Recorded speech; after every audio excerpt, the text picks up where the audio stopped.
boy, do we have a doozy for you. So, of course, the Queen died yesterday. And by the way, Twitter was a wild place after the Queen died. All over the place. Yeah, so you had people who were like, I'm crying, I'm inconsolable. It's like, bro, you're not even British. Like, what are you talking about? And even if you were British, like, you don't know this 96-year-old woman? What are you talking about? I think it was Andrew Sullivan who was yeah, like, I'm trying to write, column, and I can't. I'm crying. Like, Jesus, man. Yeah. People is okay. Now that's the equivalent. That's like the enlightened centrist virtue signal right there. Yeah, that's so true. I love the Queen. Yeah.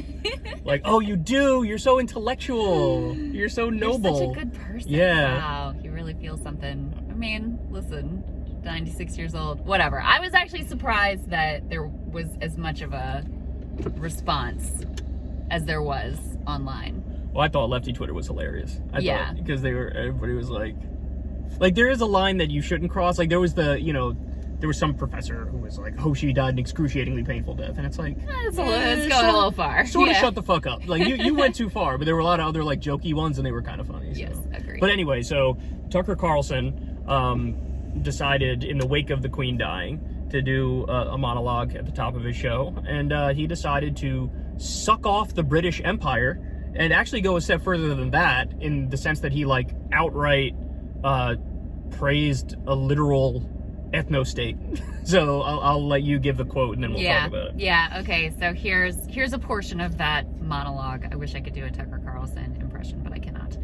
It sounds whiny. A country in the North Atlantic the size of Alabama that somehow took over the world and ruled it with decency unmatched by any empire in human history.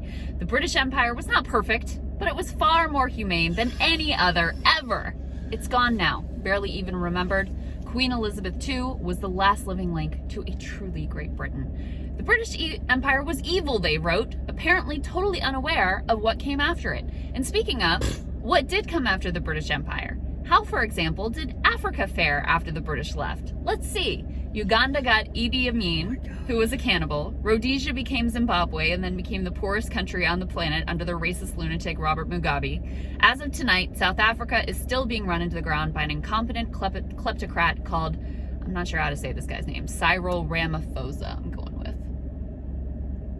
Where do I begin with that? Yeah, there's a lot going on. So there. he literally argues like they were they like cared about decency as an empire. Well, first of all, Rhodesia is an immediate fucking red flag. It's like, yeah, just so you guys understand, Rhodesia is a literal white ethno-state. Yeah, in South Africa. And it's central to all sorts of like white nationalists, white supremacists, like total white supremacist like propaganda. Obsession propaganda, their uniforms, the photographs of the like white soldiers fighting to hold on to that Dylan Roof guy was obsessed with Rhodesia. He was. That? That's right. Didn't he have like he a did. flag He had or like the Rhodesian flag, and he had like posted about it online that's and right, shit. I forgot about that. So anyway, that shit is crazy. But what was the line at the very beginning? What was the line about decency? Like remarkably decent empire. Decency unmatched by any empire in human history. Now, all right. So first, let me make a controversial point here. That it's not even true to say that they're relatively better, because that's how he's trying to weasel out of it. I'm not saying they're good. I'm saying they're relatively better. Yeah. That's not even true, because like anything else, the evolution of empire has made it so that it's mask on, mask off type stuff. So back during the British Empire, they would like march into India and be like, "This is ours now. We're going to take this. Here's a gun. Shut the fuck up." What the U.S. did, which of course we grew out of the British Empire, right? We inherited the world's sole superpower hegemonic role. And what we did is we would like overthrow governments. The CIA would covertly do it. Then we put somebody from their country to lead their country. And so we have plausible deniability. We're like, I don't know what you're talking about. This guy's one of you. What are you talking about? And then we would extract their natural resources. Right. That is an evolution in empire. And by the way, China's now even taken it a step further, where they're doing the Belt and Road Initiative, where they're like, build the fuck out of your infrastructure. And have somebody from there lead the countries, and then they extract it, but they're acting like, what are you talking about? We helped them out. We built the infrastructure. What problem is this? Kind of like what the IMF and the World Bank does. Yes, of like, right. Oh, we'll give you a loan, no problem, but you're gonna have to. It's gonna cost you. Yeah, it's gonna cost you, and you're gonna have like all of our free market reforms, which really just means like let our American capitalists in to exploit your resources and pillage everything that you have. Okay, so now I want to tell you guys what actually went on with the British Empire, because what you're about to find out is there is no world in which that commentary is reasonable. That is flat out, like, he is basically saying, I am an imperialist. I like imperialism. Imperialism is good. Colonialism is good. He's not even trying to hide it. Well, I mean, it's also like blatantly, it was better when white people were running the world. Right, that's right. That's the like, he comes as close to saying that as you possibly can. Which, by the way, like, I'm tired of the dog whistles, bro. Do you believe it or not? Say it. Why don't you say it? Why don't you own it? Just own it. Just say, yeah, I'm a white nationalist. I think white people are superior. I think, other races are inferior. Our culture and civilization is better. It was better when we were running the world. It was, and also just say it. Just say it. Why are you being a bitch? Why are you being a coward? Say it. You obviously believe it. Why you gotta hide behind little dog whistles and little things here and there? Probably because he's afraid he's gonna get fired from Fox News if he says it. But you're not even hiding it anymore. You're not. This is like sort of out in the open. Just say the next words. I like white nationalism. I enjoy white ethno-states. I think that is superior. Just say it. Why are you being a bitch? I never hide anything about what I think about politics. I like to say I believe in social democracy. There you go. I'm a social democrat. What are you, Tucker? What are you? Just say it. Just say it. Anyway. All right. So here's what happened under the British Empire. This is just some of their wrongdoings, let's say. So first of all, I don't know how to pronounce this, Boer or Boer, either one, whatever. There were Boer concentration camps that the British Empire set up. So during the Second Boer War, which was 1899 to 1902, the British rounded up around a sixth of the Boer population, mainly women and children, and detained them in camps, which were overcrowded, prone to outbreaks of disease, very little food. There were 107,000 people who were interned in the camps. 27,927 of them died, along with an unknown number of Africans as well. There was the Amritsar Massacre. So there were peaceful protesters who defied a government order and demonstrated against the British in Amritsar, India. And this was in 1919. They were blocked inside the walled Jallianwala Gardens and fired upon by soldiers. The soldiers, under the orders of Brigadier Reginald Dyer, kept firing until they ran out of ammunition, killing between 379 and 1,000 protesters. So just standard massacre stuff. They also injured 1,100 within a 10-minute time span. And then Brigadier Dyer was lauded as a hero by the British public, who raised 26,000 pounds for him as a thank you. Wow, the decency, unmatched. Then we have in human history. The classic Partitioning of India. Mm-hmm. In 1947, Cyril Radcliffe was tasked with drawing the border between India and the newly created state of Pakistan.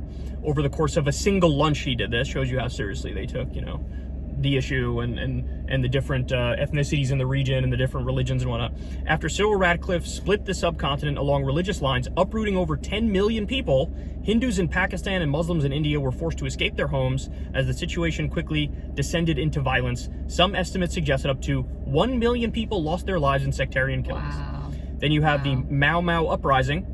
Thousands of elderly Kenyans who claim British colonial forces mistreated, raped, and tortured them during the Mao Mao Uprising have launched a $200 million damages claim against the UK government. Members of the Kikuyu tribe were detained in camps, since described as Britain's gulags, or concentration camps, where they allege they were systematically tortured and suffered serious sexual assault. Estimates of deaths vary widely. Historian David Anderson estimates there were 20,000 deaths, whereas Carolyn Elkins believe up to 100,000 could have died. And then you have, this one's a doozy, the famines in India.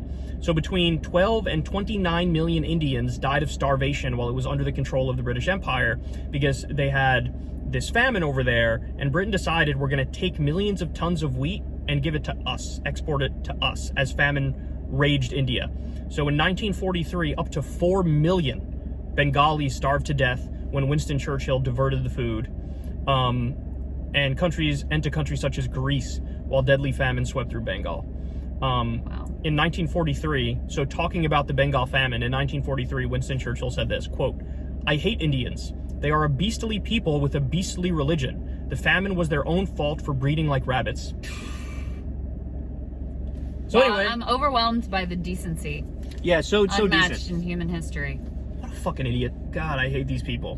God, he's such a prick. Yeah. There's just no other way to say it. But, yeah. I mean, it just is as close as you can come to direct, like, white nationalists, yeah, but white just say supremacists. it. Just say it. Without actually saying I am a white nationalist. I am a I'm a white supremacist. I believe in a white ethno state. Just say it, Tucker. Just say it. You're this close, bro. You're this close. And don't, God, I hate it when they get, like, they'll get defensive and be, oh, when you say, hey, man, that sounds kind of racist. Oh, how dare you?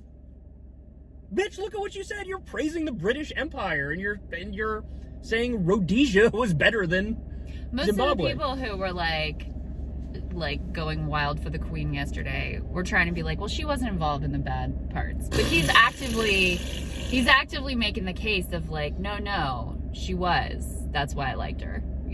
By the way, I find that argument that people make so stupid when they're like, did you know it was the Prime Minister and the government that actually were behind this? Yeah, and what was the Queen doing? Playing fucking Parcheesi? Was she unaware of what was going on? Yeah. Did she not know what her own government was? Of course she knew what they were doing. Do you think she was silently objecting the whole time? Stop starving the Indians, please. Give them their wheat back. I mean, why are people so dense? It's so fucking stupid. Well, I mean, he's just outright making the case, like, no, she is connected with that. She is the last link to that era of British Empire, and that's precisely why I think she's such an important and consequential and wonderful figure. So anyway, there you go. There's anti-war, anti-imperialist Tucker Carlson for you.